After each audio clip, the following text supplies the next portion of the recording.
যেমনটি দেখছেন ঢাকা পলিটেকনিক ইনস্টিটিউটের যে মূল ফটকটি রয়েছে সেটা কিন্তু পলিটেকনিক ইনস্টিটিউটের শিক্ষার্থী যারা রয়েছেন তারা কিন্তু এটিকে লাল কাপড়ে ঢেকে দিচ্ছেন। কিছুক্ষণ সকাল থেকেই তাদের যে কর্মসূচি সেটি শুরু হয়েছে এবং তাদের বিক্ষোভ কর্মসূচি পরবর্তী যে কর্মসূচিটি মূল ফটকটি লাল কাপড়ে ঢেকে দেওয়া সেটি কিন্তু এই মুহূর্তে চলছে ঢাকা পলিটেকনিক ইনস্টিটিউটে। ঢাকা পলিটেকনিক ইনস্টিটিউটের ন্যায় সারা দেশের প্রতিটি পলিটেকনিক ইনস্টিটিউটেই কিন্তু লাল কাপড়ে ঢেকে দেওয়া হবে মূল যে ফটকটি, সেই আহ্বান জানিয়েছে যারা পলিটেকনিক ইনস্টিটিউটের এই কর্মসূচি যারা সমন্বয় রয়েছে তারা কিন্তু জানিয়েছেন। গত বুধবার থেকে এই পলিটেকনিক ইনস্টিটিউটের শিক্ষার্থীদের কর্মসূচি শুরু হচ্ছে। সেই সময় সারা দেশের বিভিন্ন সড়ক মহাসড়ক কিন্তু অবরোধ করেছিলেন পলিটেকনিক ইনস্টিটিউটের শিক্ষার্থীরা। তারা যেমনটি জানিয়েছেন যে তাদের দাবি আদায় না হওয়া পর্যন্ত কিন্তু আসলে তাদের যে কঠোর থেকে কঠোর কর্মসূচি কিন্তু গ্রহণ করবে শিক্ষার্থীরা।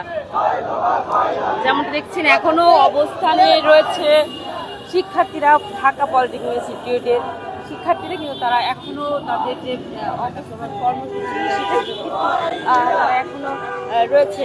আপনাদের যদি একটু সামগ্রিক পরিবেশটা আসলে একটু দেখানোর চেষ্টা করি। সামনেই শিক্ষার্থীরা দাঁড়িয়ে আছেন এবং পিছনেই দেখছেন এখানে ঢাকা পলিটেকনিক ইনস্টিটিউটের যে মূল ফটকটি রয়েছে লাল কাপড়ে ঢেকে দেওয়া হয়েছে।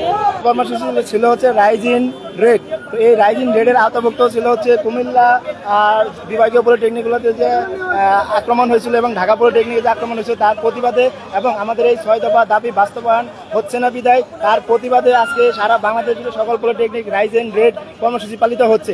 সেই সুবাদে আমরা মানববন্ধন করেছি, প্রেস ব্রিফিং করেছি এবং আপনারা খেয়াল করে দেখবেন যে আমরা আমাদের যে মেইন ফটক ছিল সেখানে লাল কাপড় দিয়ে ঢেকে দিয়েছি। সারা বাংলাদেশ সকল পলিটেকনিক আজকে একই কর্মসূচি পালন করতেছে। আসলে লাল কাপড় প্রতীক বলতে আমরা রক্তের প্রতীককে বুঝে থাকি মূলত। আমাদের কুমিল্লাতে যে হামলা হয়েছে সেখানে অনেক রক্তপাত হয়েছে, ঢাকাতেও হামলা হয়েছে, তো সেই হামলার প্রতিবাদে আমরা লাল কাপড় দিয়ে মেন ফটোটাকে ঢেকে দিয়েছি সারা বাংলাদেশ। আমাদের পরবর্তী কর্মসূচি অলরেডি ঘোষণা করে দেওয়া হয়েছে, সেটা হচ্ছে আগামীকাল জেলাভিত্তিক মহাসম্মেলন অনুষ্ঠিত হবে এবং সেই সম্মেলন থেকে চূড়ান্ত কর্মসূচি ঘোষণা হবে। কারণ এভাবে শান্তিপূর্ণভাবে প্রসঙ্গে সুযোগ দিচ্ছি আমরা, কিন্তু তারা বারবার সুযোগ নিচ্ছে, আমাদের দাবি দেওয়া বাস্তবায়নের ব্যাপারে কোনো অগ্রসর নাই।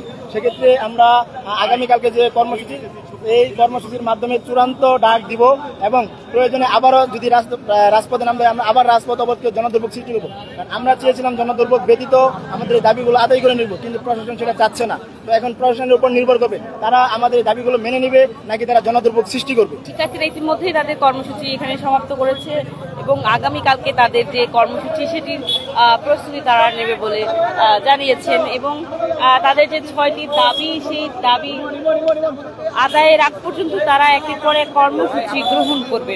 ঢাকা পলিটেকনিক ইনস্টিটিউটের মূল ফটকটিও ঢেকে দেওয়া হয়েছে এবং শিক্ষার্থীরা এখনো কিন্তু এখানে অবস্থানে আছে, তবে তাদের কর্মসূচি ইতিমধ্যে এখানে সমাপ্ত হয়েছে, তারা এখান থেকে চলে যাবেন এবং আগামীকাল তাদের যে কর্মসূচিটি সেটি কিন্তু শুরু করবেন তারা আগামীকাল জেলা ভিত্তিক একটি কর্মসূচি।